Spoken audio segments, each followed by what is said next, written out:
ससुराल के किसी कोने में जान दे देना, पर वापस मत आना भागवन। रिया जल्दी घर आ जाओ, आज फिर तुम्हारे घर में वो लोग तोड़फोड़ कर रहे हैं क्या? पर जब तक रिया अपनी मकान मालकिन से कुछ पूछती, उन्होंने फोन कट कर दिया था। ये सुनकर रिया की आंखों के सामने अंधेरा सा छाने लगा था। हैरान परेशान सी रिया भागती हुई अपने बॉस की केबिन तक गई और उनसे जल्दी घर जाने की रिक्वेस्ट करने लगी। तो बॉस भी थोड़ा अकड़ते हुए बोले, ये क्या है रिया, हर 2-4 दिन में आप घर जल्दी जाने की परमिशन लेने आ जाती हो, जिससे आपका काम पेंडिंग हो जाता है। और आजकल आपको देखकर ऑफिस में और भी लोग जल्दी जल्दी छुट्टी लेने आने लगे हैं। मैं अपने ऑफिस में इस तरह रोज रोज छुट्टियां नहीं दे सकता। अगर ऐसा ही चलता रहा तो मुझे बहुत जल्द किसी और को हायर करना पड़ेगा। अगर आप अपनी नौकरी कंटिन्यू करना चाहती हो तो आपका जो भी मैटर है आज ही सॉर्ट आउट कीजिए, वरना कहीं और नौकरी ढूंढ लीजिए। यस सर, मैं आज ही सब खत्म करने की कोशिश करूंगी। कहते हुए रिया ने जल्दी से अपनी टेबल से अपनी स्कूटी की चाबी उठाई और अपने घर की तरफ निकल पड़ी।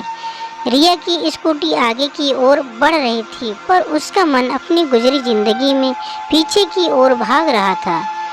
रिया जल्दी से तैयार हो जा, लड़के वाले आते ही होंगे।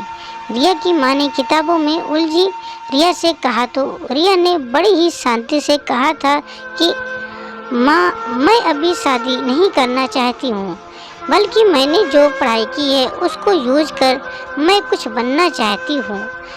अपने दम पर ये दुनिया देखना चाहती हूँ और आप दोनों को भी अपनी काबिलियत पर फख्र करते देखना चाहती हूँ।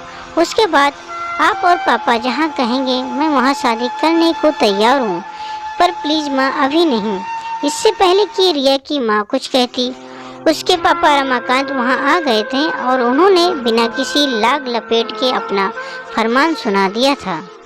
देखो रिया, तुम्हारी पढ़ाई की वजह से मैंने इतनी देर से तुम्हारे लिए रिश्ता देखा है, वरना तुम्हारी दीदी की शादी तो हमने उसके कॉलेज से निकलते ही कर दी थी। इसलिए अब सीधे तरीके से तैयार होकर नीचे आ जाओ। ये नौकरी और घूमने के सपने अपनी ससुराल में जाकर पूरे करना। जो तुम्हें देखने आ रहा है वो बहुत अच्छा और बहुत अच्छे खानदान से है। और रही बात हमारी तुम पर फख्र करने की, तो जब तुम्हारी शादी करके विदा करेंगे और तुम पूरे मन से अपने ससुराल को अपनाकर वहाँ हमारी परवरिश का नाम ऊंचा करोगी, तो हमें वैसे ही तुम पर गर्व होगा। उसके लिए तुम्हें नौकरी करने की कोई ज़रूरत नहीं है। रिया अपने पापा से कुछ कहती उससे पहले ही वो वहाँ से जा चुके थे और माँ भी पापा के सुनाए फरमान के खिलाफ जाने के मूड में बिल्कुल नहीं थी। रिया ने भी अपनी माँ पापा के सामने घुटने टेक दिए थे और तैयार होकर बाहर बैठे लोगों के सामने अपनी नुमाइश करने को तैयार हो गई थी, क्योंकि जिसने ये जीवन दिया उनसे ही अपने जीवन के लिए क्या और कैसे लड़ सकती थी वो। इंजीनियर नमन ने सांवली सलोनी सुंदर सी रिया को देखते ही पसंद कर लिया था और कुछ ही महीनों में सगाई और शादी करके रिया लाखों का दहेज लेकर देवर ननंद सास ससुर से भरी पूरी अपनी ससुराल में शामिल हो गई थी, पर शायद सिर्फ दुनिया को दिखाने के लिए, क्योंकि नमन के परिवार ने उसे अपना हिस्सा कभी बनाया ही नहीं था।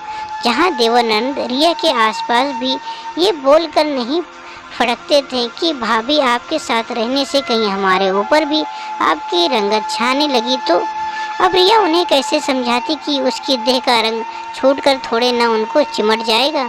वहीं सास ससुर को तो सिर्फ दहेज में मिले पैसों और त्योहारों पर भरकर मायके से आने वाले शगुन से मतलब था, वरना उसके अलावा तो उन्हें किसी के सामने रिया को बहू कहना भी पसंद नहीं था।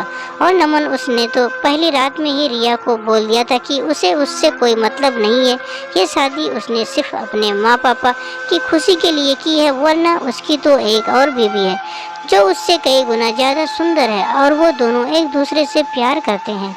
रिया इससे ज़्यादा अपना अपमान नहीं सह सकती थी, तो उसने अपने मम्मी पापा को सब बताया और घर वापस आने की बात कही। तो जिन पापा ने ज़बरदस्ती उसके सपने तोड़कर उसकी शादी करवाई थी, उन्होंने उसकी तकलीफ़ों से पूरी तरह से पल्ला झाड़ लिया और बोले, रिया हमने तो सब कुछ अच्छा देखकर इतना दान दहेज देकर तुम्हें विद्या किया था। अब तुम्हारी ही किस्मत खराब है तो हम क्या कर सकते हैं।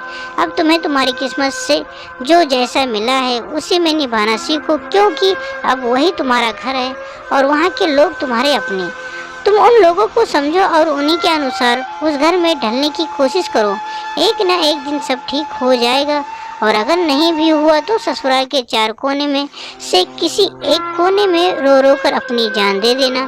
पर भूल से भी कभी यहाँ वापस आने का मत सोचना, क्योंकि तुम्हारे घर वापस बुलाकर मैं समाज और बिरादरी में अपनी नाक नहीं कटवा सकता। क्या रिया यूं ही घुट घुट कर अपनी ससुराल में रहेगी या इन सारी परेशानियों से छुटकारा पाने का सोचेगी। पढ़ते हैं पार्ट 2 में। दोस्तों आशा करते हैं ये कहानी सुनकर जरूर अच्छी लगी होगी। अगर अच्छी लगी तो हमारे चैनल को लाइक और सब्सक्राइब जरूर करें और बेल नोटिफिकेशन को ऑल कर दीजिए ताकि अगली कहानी की वीडियो तुरंत पहुँचे। और कमेंट में जरूर बताएं ये कहानी आप सबको कैसी लगी, और पार्ट 2 जरूर देखें, जल्द ही आने वाली है। पूरी वीडियो देखने के लिए आप सबका बहुत बहुत धन्यवाद।